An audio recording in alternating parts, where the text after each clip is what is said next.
doesn't like a picnic? I know I do. But how about a photographic picnic? Have you ever been to one of those? Hi, I'm Bryan Peterson, author of Understanding Exposure and Learning to See Creatively. What I'm about to show you, I think, will not only inspire you, but give you a multitude of ideas for years to come. What I have is a simple piece of glass that I took out of a picture frame, a bottle of hair shine, or excuse me, a bottle of smooth shine that was found in the local grocery store in the hair aisle, and a photograph of clouds that I made some years ago, and another photograph of a red umbrella, which will, combined with the hair shine in the glass, produce what I think you will agree is a pretty doggone nice image. Now, what I've done is I've taken the photograph of clouds and placed it approximately 12 inches below the glass with the umbrella in the middle of the photograph. The glass, of course, 12 inches above is now the recipient of smooth shine, where I'm using a simple syringe that I got, fortunately, from my brother who works at a hospital, and I filled it full of the smooth shine, and this becomes my drops. Now, you might be thinking, what are you doing with the drops? Real simple. This is going to replicate raindrops. As a result of these raindrops, what you will see in a moment will make a lot of sense because of clouds and an umbrella.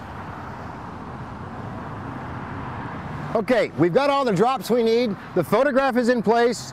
Now we're ready. Let's talk about exposure here. This is, for all intents and purposes, a flat surface. However, the drops themselves act like little lenses, believe it or not, and behind those drops, like a lens, they will record whatever is behind the lens.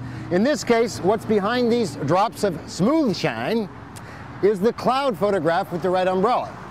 I'm going to stop the lens down in this case to f/16. In addition, I'm using a macro lens, which allows me to focus very close. If you don't have a macro lens, by the way, consider the use of a what I call street zoom, like a 17 to 80, 35-70, 24-105. Consider adding some extension tubes to that, which will allow you to close focus. If you want to learn more about extension tubes, I also have a video stream available on that.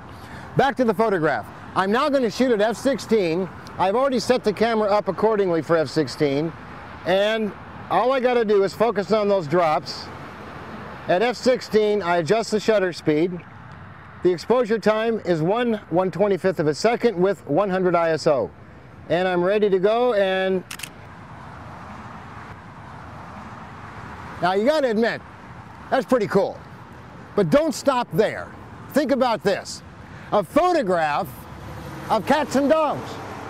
What do you end up with when you're all said and done? A photograph that says, oh my gosh, it's raining cats and dogs. Hey, I hope you've enjoyed the tip. This is Bryan Peterson once again saying, keep shooting.